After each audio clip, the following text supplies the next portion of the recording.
Добрий день! Ви на каналі Фітоаптека, а ми з України. Про кашель. Поговоримо про те, що ми входимо в осінній період під час війни. По-перше, імунна система в нас підірвана і не сприяє боротьбі з інфекціями. По-друге, холод в оселях та приміщеннях, обігрівачі, які будуть жерти кисень і висушувати повітря, теж додають ризик захворіти. По-третє, доступ до сімейних лікарів часто-густо має проблему. І на цьому тлі ми входимо в цей осінній період. А зараз знов про кашель. Кашель – це захисний рефлекс, який дозволяє очистити дихальні шляхи. На фоні інфекційних процесів в носоглотці, горлі, бронхах тоді з'являється кашель. А інфекційні хвороби можуть бути чи бактеріальної природи, чи вірусної. Якщо казати про наші сезонні захворювання, простуди, то це завжди бактеріальна флора, ураження бактеріальне. Що робити, щоб не попасти в сезонах захворювань в цю проблематику? Застуди з кашлем. Профілактика.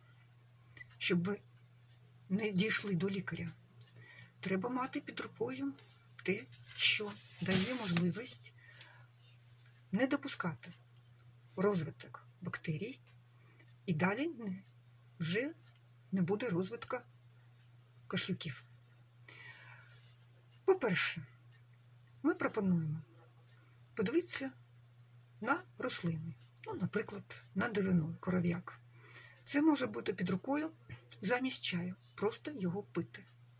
По-друге, після того, як ви прийшли з роботи додому, або ви виходите вранці на роботу чи з дому, обов'язково промивайте носоглотку ізотонічними растворами або такими рослинами на базі екстракта дуба, наприклад, фітор.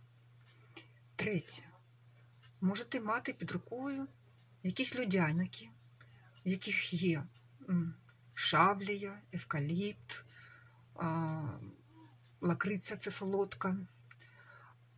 І вони вам будуть допомагати тому, щоб ви не чіпляли цю бактерію до носоглотки. Ми дуже не хочемо, щоб ви всі потім, коли вже кашель є, приходили і казали: «У мене кашель, а лікаря нема». Це порада дуже проста – мати під рукою замість чаю лікарську рослину або льодяники. Тому скористайтесь нашими порадами профілактики. І якщо вам корисні наші поради, підписуйтесь на наш канал, ставте лайки, щось коментуйте. Нам це важливо. Знайти те, що я вам сказала, можна подивитися в перший комент або зайти на наш сайт. А ми завжди поряд.